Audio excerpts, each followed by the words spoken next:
This is Crystal Swearingen, the host of Crystal Spot. I'm super excited today to have our guest, Donna Dube.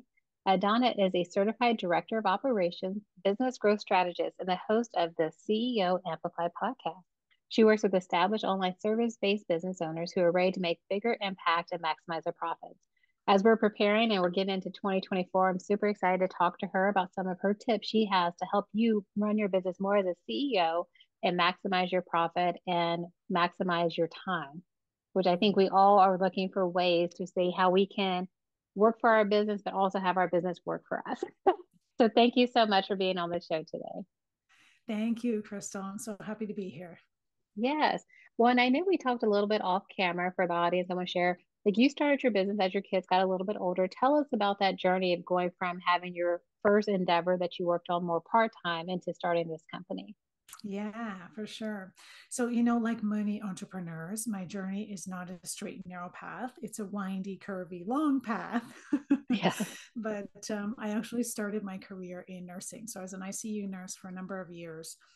And then once we started growing a family, I felt like the shift work was a little bit harder in order to be able to meet the needs of my kids and that sort of thing. So I stopped working and actually homeschooled them for a number of years. And then once they got older, again, I was looking for something for me, if you want to say, something that I could be putting some of my time into. And so I moved into helping online businesses from a project management standpoint. And so I would come in, help them manage a project, and then leave. And while I enjoyed that, I really felt that there was room and area to dive deeper. There was so much going on in the business that I wasn't a part of, and so much that I felt I could help the CEO, especially with in terms of leveraging their time, their talent, and their tactics, those three areas. And so I then dove more into operations and started my business. And so now I work solely with 6 and 7 figure business owners, really helping them learn how they can leverage their time so that they can grow their business to the level that they want to without being stressed and without getting to burnout. I I too love, went down that road. So when I yeah. started my business, like most, I was working 24/7, right? Hmm. I got to work more. The more I work, the more successful I'll be. That was the mindset I had. And I wasn't being strategic about the things I was doing and where I was putting my time. And luckily, I didn't get to a stage of burnout, but my family was saying, Mom, and my husband was saying, where are you? We need you back in this life, right? For me, it was fine. I was enjoying my business. I didn't have any problems, but I was realizing it was affecting those around me. And eventually it would affect me as well. So I really had to take some time to reflect and review and look at what I was doing. And that's sort of where this framework of these 6 habits came from, is from my own journey of being, how can I work in this business and still have it work for me so I can have a life and have joy outside of it? Everyone thinks they want to be an entrepreneur, but they don't realize that you're trading in that set 8 hours a day to, 21 to 24 hours a day. And I think that was really powerful that your family came to you and said, hey, we need you more present. Mm. I know as a business owner myself that I really struggle with stepping back from the things that I'm not skilled at. Like something that may take me 2 hours to figure out, if I hired someone, they could do it in 10 minutes and I would save myself that stress. Why do you think that business owners have a struggle with stepping back from those daily operations to really maximize the efficiency of their business? Yes, I think it's a couple of reasons. One, many of us, we start, there's just us. So for us, Hmm. it's like this is our baby, right? This is our prize, this is our joy. And so we get the mindset that no one can do it as good as we can.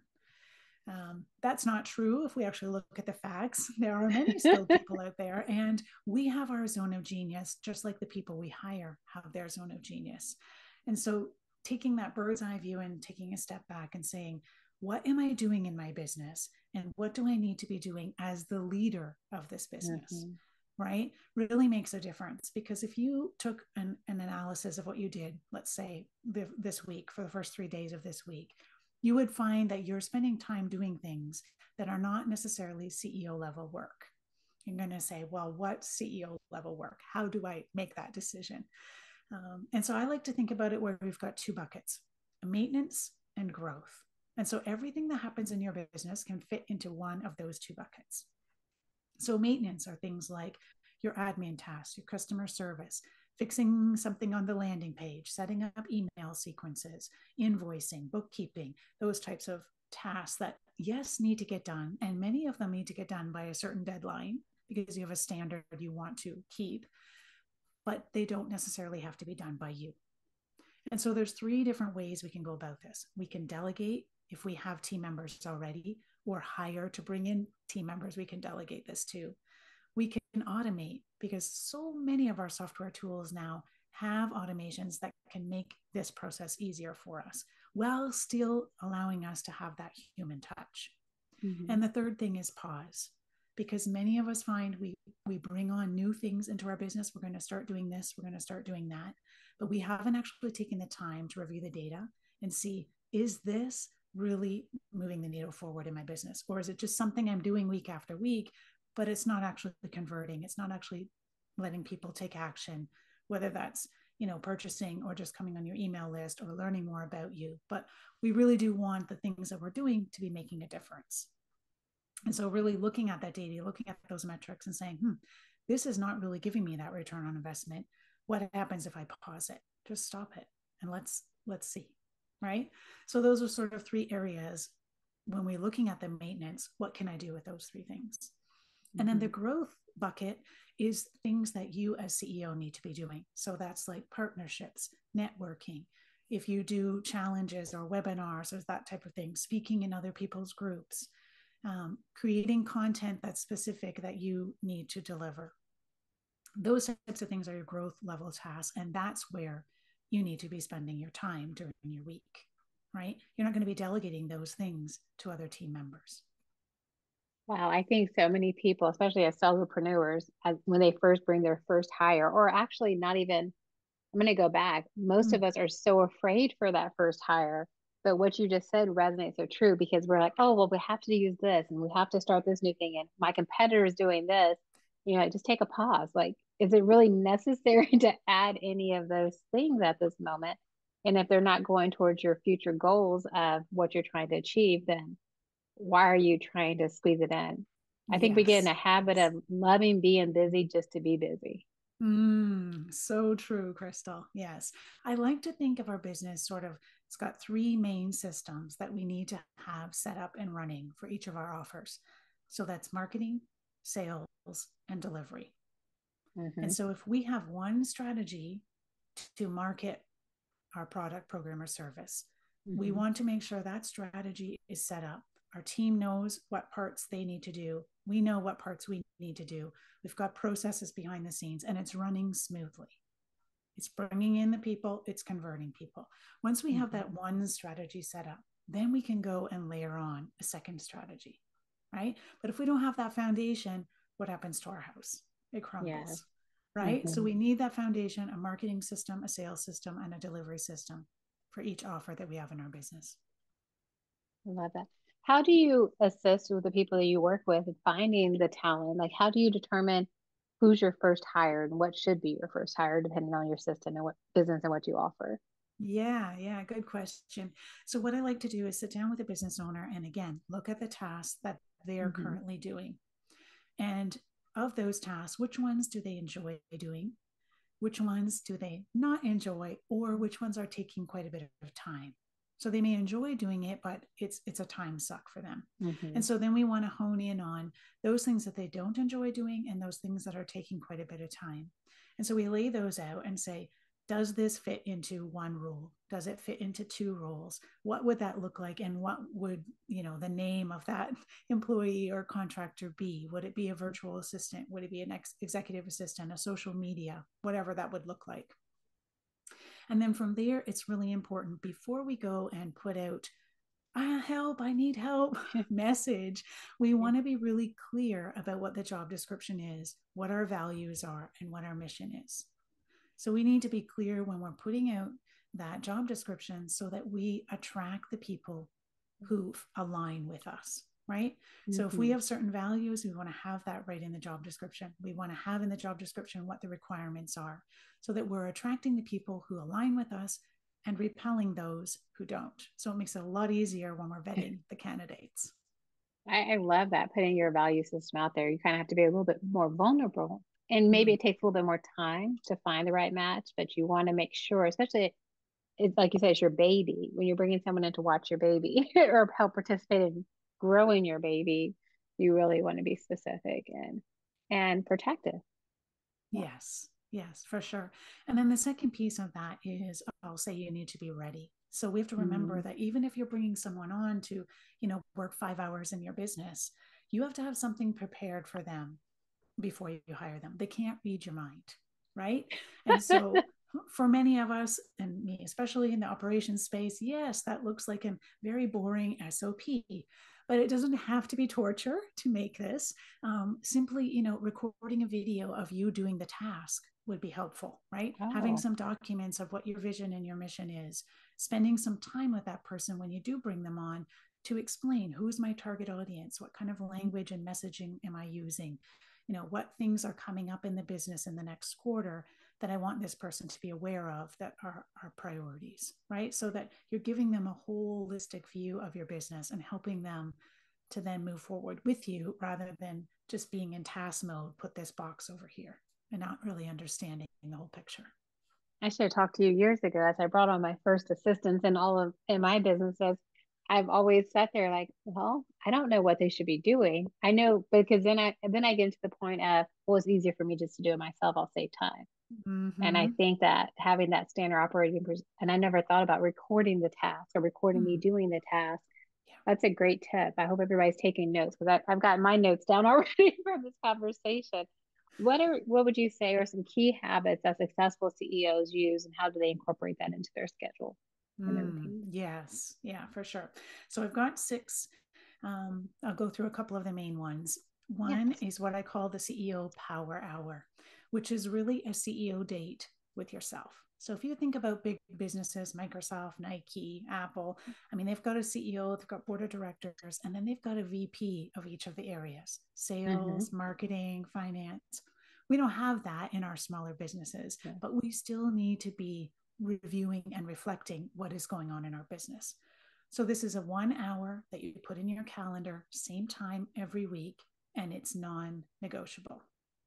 So it's just like that important sales meeting that you're going to have next week, Tuesday. Your power hour is just as important. Yeah. And what do? Well, this is an hour to review and reflect and set up what your top 3 priorities are going to be for the week ahead. So what are you reviewing? You're looking at some of your top metrics. So you want to see, how is my revenue doing? Because yes, that's a big part of growing our business, right? And so we want to see where our revenue is compared to our goal. And if we're a little bit behind, what can we do to top that up? Maybe we need to reach out to a few people or, have a flash sale of something, whatever that is. But when you're keeping track of it, that's when you know where you are. If you set a revenue goal in January and you don't look at where you are until June, you can't course correct, right? And Correct. so, Yeah. I always imagine kids with the snow and they're making a snowball and it gets bigger and bigger and bigger and bigger. And this power hour is really to review and reflect so we keep that snowball small and under control. Mm-hmm. If there's any issues or anything coming up, we're noticing that right at the beginning. So a little review of metrics and then reflecting, how is my week going? Am I setting up my calendar for a win for me? So as CEO, do I have my calendar set up so that I have spots blocked off for the most important things for me this week? And maybe that is booking the massage that you Yeah. desperately need, right? Self-care is still important.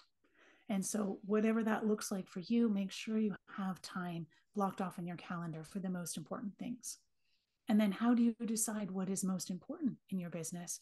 Again, it's going to go back to looking at what your goals are, breaking those down and saying, okay, what do I need to do this week that's in the growth level tasks to get me Mm-hmm. closer to my goal?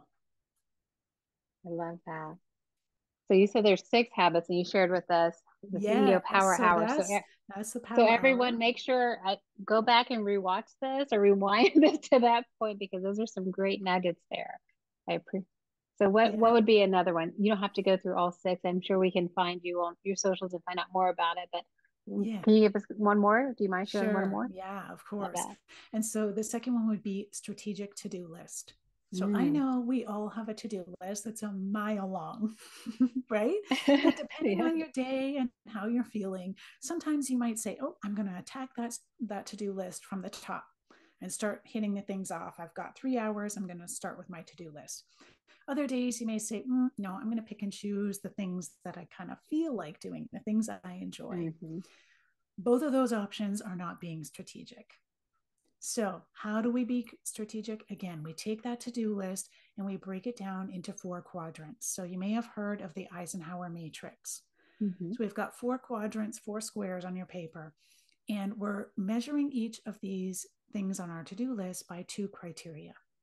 One is important, and important means it's revenue generating. Mm-hmm. You can tie it directly to making money in your business. The second criteria is urgent. Urgent meaning it needs to happen, within a few days or a week, or there'll be a consequence that's negative. Mm-hmm. So, as an example, when it comes to that time of year, we need to pay our taxes on time, right? And so it's not something we're always thinking about, but when it gets there, it's becoming urgent Mm-hmm. because we need to make sure it's done on time. Otherwise, there's consequences we don't want to have. Yeah. So what you then do is you take everything on your to-do list and you're going to put it in one of those 4 quadrants: important and urgent, not important, not urgent, Mm-hmm. important and not urgent, and then what's the last one I'm saying? Not important and urgent. I think Yeah. I'm getting them mixed up, but That's you're going to okay. have Yeah. those four Yeah. boxes, and then you're going to decide which task goes in which box. And as CEO, you want to be focusing on the things that are important and not urgent. Mm. So the I tasks thought that you were are in going to that say important box. and urgent. Yeah. So hopefully, if we've done this properly, the urgent things have already been identified and are already being taken care of before we get to that urgent state. Mm. Okay. Yeah. And that's part of Um, that power hour and making sure you ex- have a strategic to-do list. Yeah. exactly. Right. So then you're going to look at what's in that important, and the things in there should also align with your goals.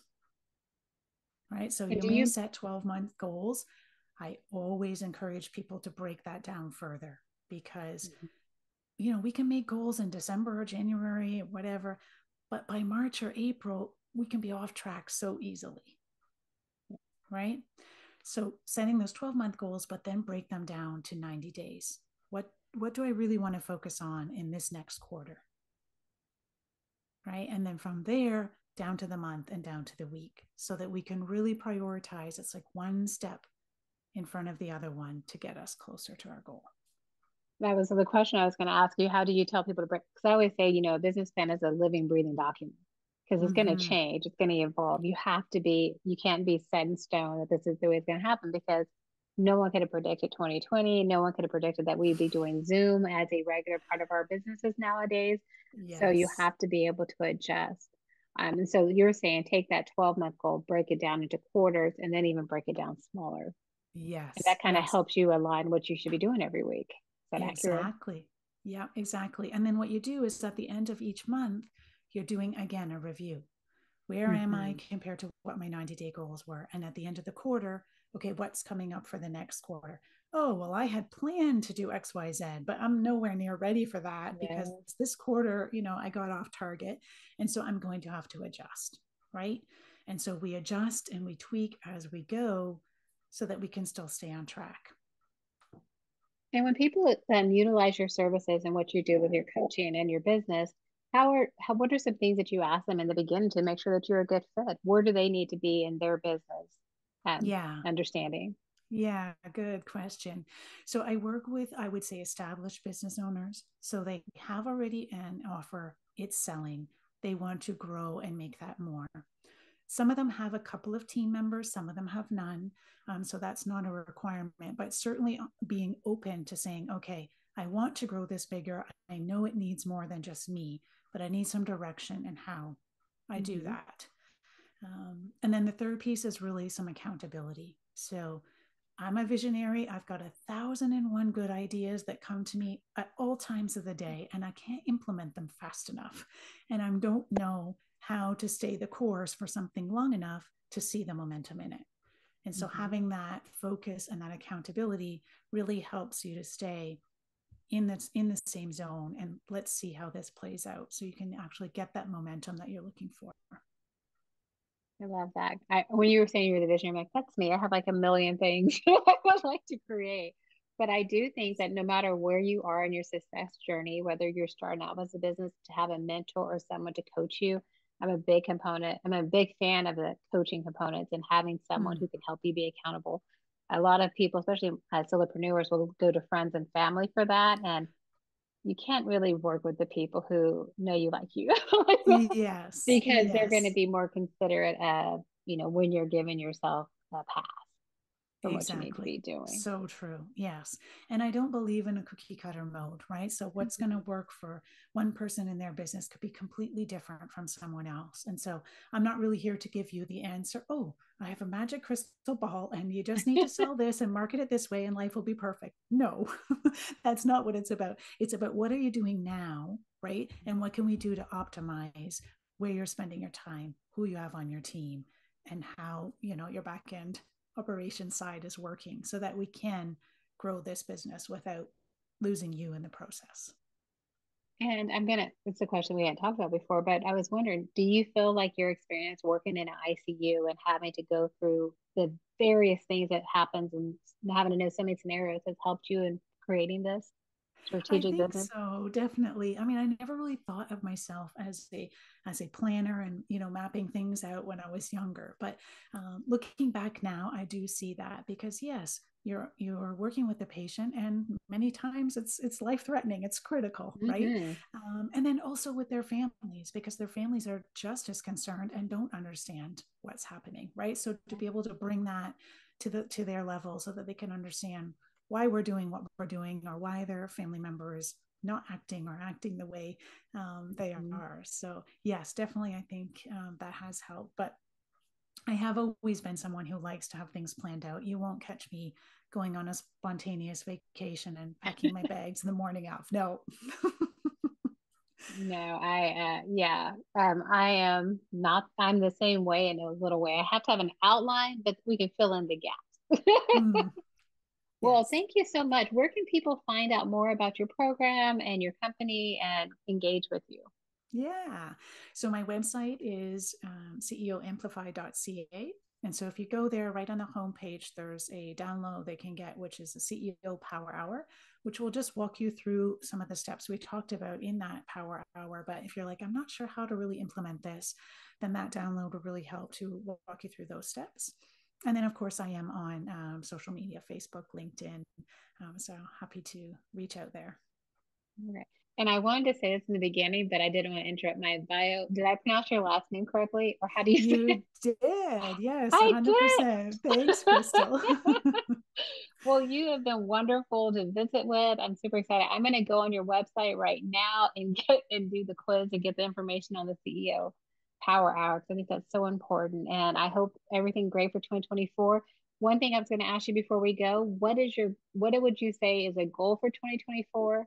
And what would be a word I always pick a word of the year. If you, Oh, so I'm putting you on the spot, everyone. So give her some time to respond. But what's yes, a word for yes. 2024? And what would be a goal for 2024? Good. Yeah, interesting. Because I have been thinking about a word, but I haven't fully picked it yet. But I would say at this time, I'm thinking balance. Mm, Um, so yeah, my mom recently went through some health issues, so I know that's going to be taking some of my time in I'm 2024, sorry to which hear that. I'm happy for. I'm not, I'm not Mhm. upset about it all. But so yes, balance I think is going to be my word.